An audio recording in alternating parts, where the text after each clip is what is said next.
Hi, welcome to Hope You Dance. I am your host, Haley Coates. So I want to first start by just talking about how this came up, the inspiration for the name, a little bit of my background, and then we'll get into our first guest of the show. So I wouldn't say I'm a huge podcast listener, but I've noticed over the last couple years that podcasts have gotten super popular, I would say. I know people that have their own podcasts. I did recently get into a podcast called Call Her Daddy, which is one of the top 10 podcasts in the world for women listeners, basically. And I kind of would think in my head, like, I wonder what I would say if I was on a podcast or if I started my own podcast. So it kind of just came about. And then, of course, I was like, well, what would I talk about? And what better than dancing for me? So I think no matter where I've been in my life, where I've lived, what I've been going through, who I was with, dancing has been like a super consistent thing. If you know me, you know maybe that I have this tattoo on my arm that says, I hope you dance. If you know the Leanne Womack song, she sings this song about, whatever challenges or trials you're facing. You should still get up at the end of the day and dance and get through whatever you're getting through. So that's where the inspiration for Hope You Dance came from. Yep. So we're first going to get into, I guess, our first guest of the show. So we have Kevin Ocaris here. Yes, that's me. Also known as my boo thing. Your what? I've never called him that once you before. have to use words that I understand.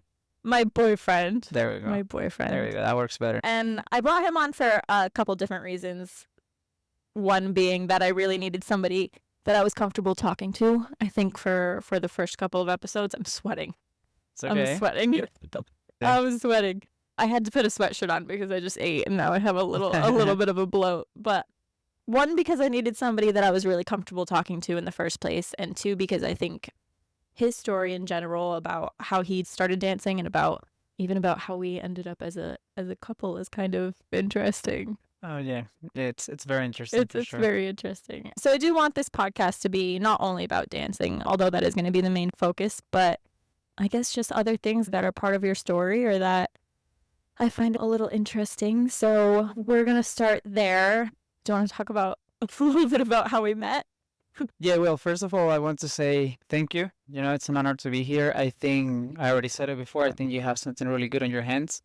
And you must feel very excited. I think, creating content and being able to produce and just get your word out there, it's something that takes a lot and you have to be brave. So I'm really happy for you. Again, I think something really good and all you have to do is just keep being consistent, and I'm here to support and I'm here to help you out. But yeah, for sure, dancing is, such an interesting thing. Everybody dances for different reasons, and it does changes lives for sure. Mine, I mean, if it wasn't for dancing, I wouldn't be here sitting and having a whole conversation with you or have you as my girlfriend. So I think I'd like to hear maybe from you, like what's the story of how we got together, because I think you're kind of better than I do. And I can start giving you some details on that. You want me to start? You're turning the question back around to me? I am, yeah. I am. Because it's interesting. It's very interesting. So for those of you that don't know us, we're dance teachers. We're professional ballroom dance teachers. Being real, there's probably not anybody listening to this just yet that doesn't know us. Yeah. But they'll come back to this. They'll come back to this. They'll come to the first episode and be like, well. So we're both professional ballroom dance instructors, and Kevin actually, I started teaching maybe 2.5, almost 3 years ago now, and Kevin was not teaching when I started teaching, but he was a student. He was my student. So, I know. So, but hold on, because not as bad as it sounds, but he was my student, and then he became a teacher. Yeah, just so you guys know, she's not breaking any rules. That's why this story is so interesting, because I did start as a student. Actually, I started back in November 2021, so it's been maybe 2 years and a couple months. since I started dancing. As a student, of course. Before that, no dance experience, nothing at all. I mean, I'm from Venezuela, so I grew up in a Latin environment. So dancing it's an important thing. I just never had it, never took lessons. I was interested in it, but just playing sports and doing some more things. It was never like a priority. So yes, I made the decision of let's start dancing, which is a whole other story that maybe later we can get in touch with. But I started with Kiara, so she would probably hear this one day, and she was my primary instructor, and then I started working with Haley too for a few months. Maybe I was a student for 2 months max, and then yeah, the story changed. Joya called me. She asked me if I wanted to be a dance instructor, which for me was a great idea because I knew maybe a few basics for dances, and to me it was just crazy to think that oh yeah, you can not know anything and be a dance instructor. So, but you know what? I took the risk. I made it happen, and I ended up taking this job. So I was not her a student anymore. I was now her coworker. But you know what? Things were pretty normal. I think we were always like very good coworkers, and nothing was happening. It was just us seeing each other every day. It was like a year and a half of absolutely nothing. Yeah, I would say that it's just I think a lot of respect was created. When you work with a really good team. Back then we had Joya with us and Haley and of course Mandy and Nick working as teachers, whereas they're our managers now. We had a really good team. We just created a lot of respect. We always worked together very well. So yeah, I think from respect, something just was born. Yeah. From respect and from a competition Oh yeah, well, that's which is so funny because when we say it like that, it sounds so bad, but really, like there was nothing that happened. There was nothing that happened. Do you want to talk a little bit about the weekend of Flamingo Rama? Oh yeah, well, I'll be quick, yeah, but yeah. Sure. Technically, from weeks before Flamingorama, there was this thing going on where Flamingorama is a dance competition exactly, that we go just to give some context. Yeah, it's an event. Let's call it an event. Let's call it a date, right? It's an important date that we all stress about, where we do performances, we take students, we compete. Well, it was coming up, right? It was a few weeks ahead of us, and then I had my coworkers just telling me stuff and being like. I think Haley's interested in you, blah blah blah. But which I wasn't. Not really. No. It's just you're working. You're really not paying attention to those details, especially when you have something very stressful coming up. But it was always in the back of my head because I had people telling me this is what's going on. So, turns out, she asked me and other coworker, Destin, if you hear this, shout out to you. She asked us to go on a ride. He couldn't go. I think he was going with someone else already. So we ended up in a car ride for like 3 hours going to Naples. I would say it was maybe almost even 4 hours. Yeah, it's a long drive, but it's just some time that we never had together. We normally spend time at the studio working, and you're working, you're spending most of the time being productive instead of talking to your coworkers. But yeah, I think those 3 to 4 hours like started connecting us a little bit more. Just sitting down and having conversations made things happen. And what I mean by that is just things that connecting. That's what I want to say. Yeah. And just to reiterate, which is still really crazy because when we talk about that weekend, like it sounds like this big thing happened, but it actually didn't. I think there, like you said, there was already a lot of respect built, and then we had the opportunity to really spend time together one-on-one. Competitions, your adrenaline runs high, and I think we got to experience those emotions together of competing and performing and being each other's supporters, and we just got to spend that one-on-one time together that we had never really gotten before, which was, I think, just a little eye-opening for both of us. And from there, I think things were just a little different together, and now we're going on 8 months. Yeah. Well, yeah, almost 8 months now. Almost 8 months. Yeah. But with that being said, I did want to talk a little bit about obviously dancing and a little bit about, some other stuff. And I think I wanted to ask you about, I think one reason we work so well together is because we're very similar in very different aspects. And then we're also very different in a lot of aspects.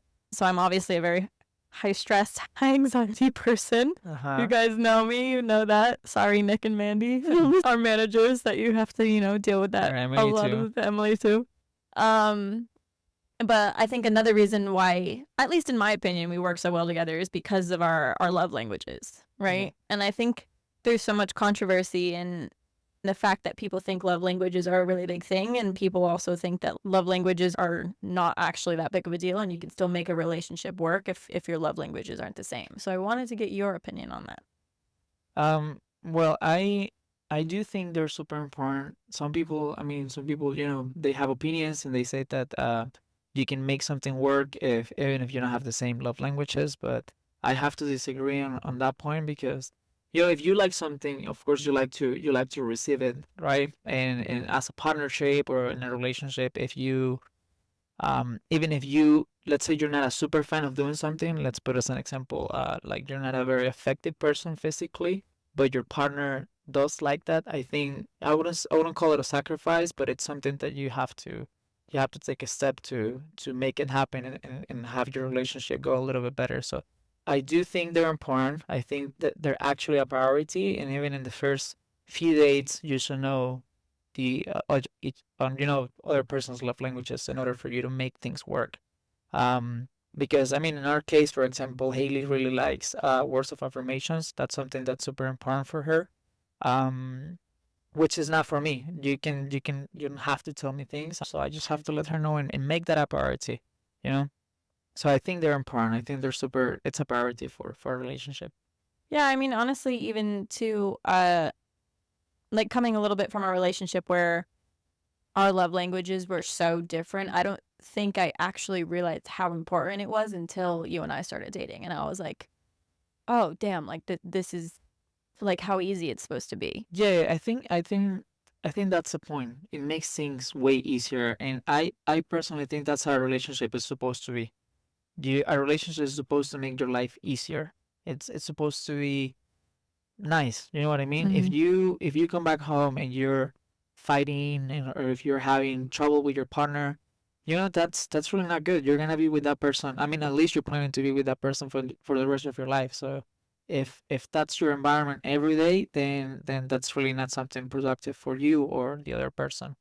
So yeah, like I said before, it has to be a priority. First few dates, first few conversations that needs to be talked about. So it can be set as a standard for the relationship. Yeah, and I think you get to know your partner on a different level too. For example, like you're very big into physical touch, right? And you know that if I'm not holding your hand or I'm not, being physically affectionate with you, you normally know something's wrong, right? Like Yeah, it's a big telltale sign of, okay, is there something going on? Is she not feeling it? Is yeah, she not loving me anymore? um, it is because I'm not gonna lie, it's important for me, right? And if I don't get that, one day is okay, but if I don't get it consistently, then it makes me think, right, that something it's not going well, and it's not to a point where like I'm being dramatic or something. I just want to figure it out, pretty much. Which it takes it to the next point, which is just communication. When let's say the love languages and you're not getting them, you have to have a really good level of communication with your partner to get to a point of okay, what's going on, without making you feel like, or me making you feel like, hey, you're not giving me what I want. I just want to figure it out. So relationships they're hard at the beginning, right? And I think maybe throughout the whole process they're hard, but uh my job and your job or everybody's job is to try to make them easier. Yeah, and I think too, on the opposite end of that, I think it's more difficult, but I do think if you love somebody enough, right, and you know that their love language is not your love language, if you love somebody enough, you'll make it your priority to make that a priority. You'll make it a priority essentially. If your love language was words of affirmation, and I'm not good at doing those things, if I love you enough, I'll make those a thing, right? Yeah, yeah, I agree with you. Like again, you have to. It's not a sacrifice. I really can't find another word for it, but it's just giving that up in that case, right? You understand that if it's important for that person, you just want to execute it, you I just think want to make it you're happen. putting their needs in front of what's comfortable for you or what's Yeah, natural for exactly. you. Which, I think it's part of being in a relationship. So they're super important. That's my conclusion. Make it a priority for your relationship, and I think it will get better 100%. Keep in mind too, this is a podcast, so we will probably have opinions that are different than the world's Yes. opinions, but we don't mean anything to be offensive or what we say is not end all be all. So just keep that in mind. We No. really don't even know what we're talking about half the time. Yep. So, okay, well, I want to switch gears a little bit over into dancing, right? Now that we kind of got through the how we met, which funny enough included our little bit of our dance stories. That's how much dancing affects lives. Yeah. So you obviously came over here as an immigrant. How long ago? A little bit more than 6 years ago, like A little 6 more than years 6 and a years. couple months. Yeah. Okay. And when you came over here, dancing was like never really something you considered, never Guys, something. I had no idea that ballroom dancing existed. Like, to me, dancing was what I knew. A little bit of salsa, a little bit of merengue and bachata, and that was it. I had no idea. Maybe tango. You watch tango in the movie, and I wanted to learn. But it was never a thing. It was like, oh yeah, I'm gonna go to America and I'm gonna be a dancer. Yeah. So it was never really a huge part of your life. No. So what I want to know is, I guess starting kind of from when you got here as an immigrant, I want to know the events leading up to what made you, I guess, a top teacher in our industry that we're in today. Oof, that's a really good question, and I'll try to make it short because Yeah, we only it's got 40 minutes. as an immigrant, I think you have to go through a lot of really difficult jobs, things that you've never done before. And I say it in my perspective, and I say it in my parents' perspective. Like, if you look at my parents, they both went to college in Minnesota. They both graduated. They were very successful people, and they have to come here where it's a whole different language, right? And they have to do complete different things that they were doing before. And they don't do it because of them. They had to do it because of us, right? Because it's me and my two siblings. So just understanding that already, that it's not gonna be an easy environment from the get go. It's something that you have to accept, right? So events leading up to me being a dance teacher, again, multiple jobs. I started cleaning, like I was 16 years old, and I was cleaning at a mall, which it's crazy because when I was working there, I was thinking, wow, 3 or 4 months ago, I was in my country. I was playing soccer. I was training with a professional team. I was doing so many great things, and I turned into like, oh my gosh, how did I get here? It was depressing. Yeah, it was depressing to be in that position. I remember I worked there for like 30 days, and the people were great. Everything was great. It's just, of course, the environment and me having to do those things and clean restrooms in a mall and seeing so many people of my age just walking around and spending money and doing so many great things that I was doing, back in my country. It was a hit for my ego. It was a hit for everything. I actually left crying one day. I was like, you know what? I don't think this is for me. I made that decision one day. So with my first paycheck, I got a computer, and I was like, I'll get out of this, right? So I think that's one of the main things. Is just I was spending some time working at a certain job, and then I went to the next one just to make it even quicker. I went from, because that was like the one that marked me really deep down. Then I moved on to working fixing phones. So I know how to fix phones. I know how to fix iPads. Hit him up if you need some help. No, I don't do it anymore. I mean, I could, but no, thank you. That actually one of the main reasons why I left that job is it was just very stressful. You're fixing people's phone and putting information there. I did it for like, I don't know, 3 years maybe. And then from there, I moved on to, I always worked in sales because it's pretty much sales. You're selling phone accessories, you're selling screen protectors, and you're doing all of that. I'm, of course, getting a lot of experience with the language, with the way you have to treat customers. So I think everything actually was building me up to go to something very good. Actually, 2019, 2020, I even went to a little bit of college. I went to college for 2 semesters. I was trying to, I didn't know what I was doing. I just wanted to go because why not, right? Yeah, well, I wonder what I happens was if like, you do yeah, this. let me just go to college. I had no idea what I wanted to do. I just took that opportunity, and of course, as an immigrant, which is another thing of what you were saying, you can't just go to college and take a class, right? Because your English is not at the level. If you're going to a class, you're gonna have to give a presentation. You're gonna have to write essays and do, how do you say, Essays. Yeah. essays? You see, so many things that you have to do. Essays. Essays. So there's so many things that you have to do. So before doing that, you gotta take EAP classes, which is English for academic purposes. So to me, it was just like I went to those 2 semesters. It was COVID hit while I was doing that, so it was a lot of work. It was really like I was so stressed, and I'm never stressed. I'm like opposite of being stressed.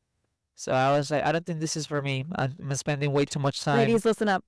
If you're a high anxiety girl, find yourself a man that keeps his patience and is very calm. Yeah. I mean, we're human beings. We all have emotions, but I definitely made my choice of not continuing to that path because, I was just too stressed. And the way I was thinking is like, why am I spending time in my life, right? Because I think time is really valuable. Going to college to do something that I don't really know if I'm gonna use. My major was business administration, so I was like, I think I can learn more about business being out there and creating businesses and doing things to. I think too There. the concept of a business major is so broad. Like there are so many things you can do with that. So many things. Yeah, I really had no idea. I just picked it because it had the word business and it Mhm. sounded really nice, Yeah. right? So before you even actually ended up as a teacher, what was it that put you into a position of like, I know a salsa basic and a bachata basic, but I need to get my shit together and learn how to dance? Like what was that thing that I made me? What was the trigger of like, I need to learn how to bust a move? Well, that's really good. There's one trigger, right? But there is a whole story which I'll make it short too. I was going through a breakup, right? And I've always been a very, very, very confident guy. I consider myself a smart person, so that's something that was in my head all the time. Very confident, very smart, but there were certain things that were affecting that confidence, right? It's like not knowing how to dance was a thing because I was in shape, I was doing all these things, but I was going out with my friends and a bunch of girls were coming up to me and asking me to dance. Bunch of girls. Yeah. and I said yes, but I had really bad experiences dancing. Like people out there, they're rude, man. Like if you don't know how to dance, and I was dancing with this girl, and she literally put her hand on my chest and she said, "You know what? No thanks," and she walked away. But so that was the first time that I was like, okay, I think I need to take some dance lessons. But not only that, it happened again, like a week later at the same freaking club. No, good. This girl, she was nicer though. She came up to Oh me and my she said, "Yeah, let's God. dance." And I had this trauma already built up from last week. So we danced a little bit, and of course, it wasn't great because I didn't know how to dance. So that was the trigger. I was like, okay, I'm single. These girls are coming up to me and asking me to dance. I'm missing opportunities. Mm-hmm. I need to change this. Mm-hmm. I need So to. then, obviously, you took lessons for, like you said, 2 months, right? Yeah, November, and I stopped like in It was February. 2 months. And then I vividly remember Joya being like, Joya was our manager at the time. And I vividly remember her being like, I wonder if Kevin is one of those cases where we would turn him from a student into a teacher. And I was like, is that a thing? Because I wasn't new, but I was new enough to be like, wait, can you do that? Yeah. Can you tell me a little bit about your thought process when you got the phone call and they were like, we want to have you come in for an interview to possibly be a teacher? Okay. My thought process is the following. I'm very logical, right? It's very, very logical. So logical, and I'm gonna give you a little bit of emotional too. Logically, I was like, okay, I'm paying for these lessons, and I want to continue to do this, but I can't. So if I was paying for lessons and they're gonna pay me to learn how to dance, I'll take that opportunity. That's the logical part of it, right? And of course, they were like, the amount of money I was like looking it up on Google to see like what was the starting money that you could do, and I was working at Best Buy at the time, so I was like, if I can make this work, not only I'm gonna learn how to dance, and they're gonna pay me pretty much the same amount of money that I'm getting paid right now, but it's something fun. It's Yeah. something fun, which takes me to the next thing. Working in retail, working at Best Buy, it was again it's very flat. You do the same thing every day. There's no purpose. You just go there for a paycheck and then you get out. So there were just quite a bit of things that I was like, let me take this. It's scary. I have no idea. I don't know how to dance, but I think I'm just gonna make it work. Mm-hmm. Let's see how it goes. Mm-hmm. And here we are. Yeah. So let's say we like fast forward a little bit. I would say you're now one of the top teachers in at least our area, right? Mm-hmm. I would say you're easily one of the most coachable, like knowledge hungry people that I know. Where do you think that comes from? Oh, that's a good question. That is a very good question. Where does that come from? I mean, you read self-help books, you sit on TikTok not for the stupidness, but of like the things that actually teach you things, right? You are on YouTube constantly, you listen to podcasts, you are constantly, I have to tell you all the time, like, I don't care enough for you to have to research that, but you research certain things for your own knowledge of like, no, but I want to know how this works. Where do you, Yeah. like, where would you say that Wow, comes from? that's a really good question. I think since I was a little kid, I was very self-taught. We grew up with internet, so Yeah. that's a beautiful thing because everything, even the setup of this podcast, You guys have no idea. Oh my The God. shit show. We had to go to make this happen. I'll have you know, do you know what time it is? It's probably now it's around like 7 o'clock. yeah, it's 6:30 to 7 o'clock 6:30 right to now. 7 o'clock. We started this at what, 1? Yes. 2? Uh-huh. And we're only now just getting to it because it took a trip to Best Buy. It took me yelling. It took him telling me to calm down. Like A lot of research and things. Yeah. a lot of YouTube videos. So that's the thing. We grew up with it, and there's so many things that you can do. Even starting a podcast today, making this work right now, we Right. got it because of that, because of internet, right? Right. So I grew up with it, and I always just look things up on YouTube. Like, for example, back in Venezuela, they give you a little computer to go to school with, and that computer was like my computer was the best computer in school because I was just looking things up to make it, better, to put some games in it, and I used to do that. And while I was doing that, I was also playing soccer, and if you want to get better, you always have coaches and people doing that to you. But now I never thought about that before. Actually, what made me be that coachable and self-taught, but I think You're like, it's I think my brain is just wired like that. yeah, Which probably has something to do with it, it is. honestly. It is like that, yeah. But again, coming back to that, I'm very self-taught, so everything. I'm just very curious about things, so I just look them up on YouTube, and I always do things by myself. But being coachable comes from a place where I genuinely think that you can learn anything from anyone, and if you have that way to think, you're just gonna be happier, right? Because we all have egos. We all think that we know better, and even if we don't, we do. I accept that I have an ego, and sometimes you hear someone talk, and you don't want to pay attention to them because maybe you think you know better than them. But if you have that way to think of like, you know what, I'll give them my attention because I might actually learn something, as a sign of respect and as a sign of like, okay, let me learn because I love to learn. That's maybe because why I'm so coachable. It's just that way to think, which comes from, yeah, I would say books that I've read, and YouTube videos that I watch, successful people that I want to be like, right? They're always super coachable. They're always trying to learn. They're always investing money on learning. I think learning, it's an important thing, and you just have to go for it. So that's why, to me, that's important. That's the reason. Okay. Uh-huh. I explained a little bit earlier about just my thought process about what the podcast should be named and why it should be named. And obviously the overall theme was that for us as dancers, it has really gotten us through life, right? When you have the opportunity to give up or sit it out, the goal is that, you keep dancing, right? So what is a difficult challenge that you would say you've been faced with that dancing was the thing that really helped you through? Very good question again. What's the challenge? Well, I think it has to do with my background too. There's of course multiple things that I can answer to this question, but the main challenge is to understand that we come to, as immigrants, we come to America to have a better life, right?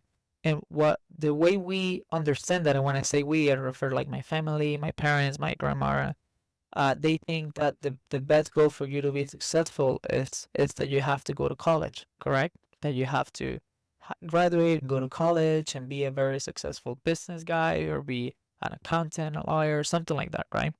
So, of course, I didn't take that route. I didn't take that route. So, if people that don't know, my family was like, my parents are very supportive, but of my family, they always think, they always judge of like, wow, he's super smart.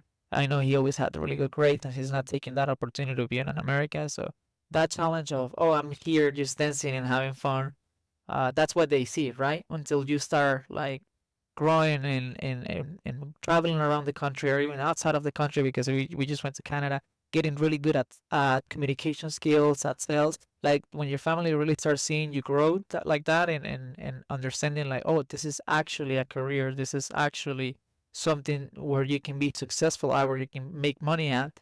So I think that was a challenge, making sure that I stick to it when I had my family telling me, you can go to college, you can do this, you can do this, you can do that. You were like, I'm gonna make this worth it. Yeah, I'll make it worth it because dancing gives you many opportunities, like I said, financially and skills wise. But I always thought, I come from a competitive background. Like I always played soccer many years. I practice every single week, and not having that anymore. And this does give me that opportunity. I wanted to embrace it. I wanted to say, you know what? Let me get really good at this craft. Let me practice every week. Let me make it work because I want to be someone important in this industry. So Yeah, and I think too, it's people, there's that whole saying about people work to live, right? And I think that we get the opportunity to work and live at the same time. We truly are blessed I would say anybody, most people in the entertainment industry, but I think us in particular with what we do, of being able to teach people what we love, but also have the experiences to travel and dance and compete is a really big thing. And a lot of times it doesn't feel like work. yeah, It's hard work, but it doesn't always feel like work. yeah, I agree with you. I think I have to say though, at the beginning it's very scary, because that's why many people that start, if they don't stick to it, they leave the job in what, 2 to 3 months, because it is a little bit scary, right? You don't really know how much money you can make here.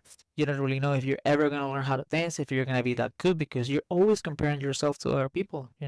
Even us on our job with Emily, with the students that we have so many great dancers. We have so many successful people. So for people that are just starting, they always think, am I ever going to be that successful? Am I ever going to make whatever they're making, right? So just coming back to what you said, I think we're blessed. I think we're blessed. This is a beautiful job, and it doesn't feel like work most of the times. It's fun. And the most important thing, I think, is purpose. It's very purposeful because we are changing lives. Makes me feel really nice when I'm dancing with, for example, Anne. She's 82 years old, and we're giving her a purpose. She's here, and she lives in Orlando, and she does what the things that she does because she loves us. She loves dancing. That's her life. Right now, that's her life. So giving purpose to someone, it's amazing. I think too, we know how special dancing is, right? We obviously have all gone through our own journeys of what dancing has done for us and what dancing means to us. And I think the fact that we're able to share that with other people and give other people that same opportunity to look at dancing like, wow, this has completely changed my life is a really special thing. Yes, it's beautiful. It's definitely beautiful, and it's special. And again, we're blessed. We're blessed to have that opportunity and execute it the way we do. Because again, not only me, but you're very successful. You were a top teacher last year, and in our area. And don't blow up my head more. Yeah. You gotta be careful. But yeah, I mean, I'm not lying. Haley is very successful. She, from all of us, I think she has like an extra passion for this job. She always wants to make it work, in every way that she can. So the fact that she's actually doing a podcast that has to do with dancing gives you a message, don't you think? But yeah, that's pretty much the whole thing. We're blessed. We're blessed. This is a beautiful thing. So I have one more question, which I feel like is going to be an interesting topic, maybe a little emotional for you, but if you had to guess where you would be if you never started taking dance lessons, or if you never became a dance teacher, where do you think you would be right now? You're like Best Buy. My night shift. Wow, it's really hard to answer to that because again, I was in a place where I had no clear path, right? I was at Best Buy and I was like, this is miserable. I feel miserable. I don't know what to do. I was trying to get a job at anything else but that, right? And it's not like because oh my god, I hate Best Buy. No, I just hated retail. I've been by that time, I had spent 4 years working in retail, and I really really wanted to get out of the industry, because I just wanted to be out of it, right? I probably would have, I don't know, maybe gotten into because I was looking into real estate, like get my real estate license and sell houses. That's what I was looking into it because it's not retail, I mean, maybe it is, but it's definitely not to what I was looking for. And I just wanted an opportunity to grow my skills, right? Because if you in the real estate business, if you're selling houses, at least you have the opportunity to talk to a lot of people. You're gonna surround yourself with really successful people that can give you opportunities. So maybe that, right? Because other than that, I never thought about that. Like, what would my life be if I didn't have dancing through? But if I had to pick, I think that would be what I would have done because either that or Well, cool. I mean, I think that's definitely always like an interesting thing because it's not something we ever think about because No. obviously we're living our current life, and to think like, okay, well, if I had made a different decision back then, where would I be currently? Yeah, I think that is it called butterfly effect? Is it? Yeah, you look it up, butterfly effect. It has something to do with how one decision can change like your whole entire life, universe, yeah. your entire universe. So, Kevin likes to talk a lot about the multi-universe. yeah, I and think how it's there's very interesting. an to, infinite number of the universes. space, universes, all of that. Look That's a into topic it. for a different. Oh my We god, could talk yeah. 40 minutes about that alone. It's just so interesting, but yeah, I No. think very grateful to have fun dancing because I'll say it one more time, if it wasn't for dancing, I wouldn't have met you and I wouldn't be here. I wouldn't have the job that I have right now. So I will always be grateful. I wake up every morning very happy to go to work because I know that what I do is purposeful. Well, I believe that wraps up our first episode. Yeah, good job. That That's great. we'll see how it comes Very out good host. after we hit stop. Yeah. But thank you for helping me with this today. Thank you for coming on the show. Thank you for supporting me while I kind of just text you ideas all day and you're like, I don't even know what she's talking about, but yeah, that sounds great. We'll see how this comes out, and I'm sure we'll have you again. Sure. Point. Be happy to be here later on.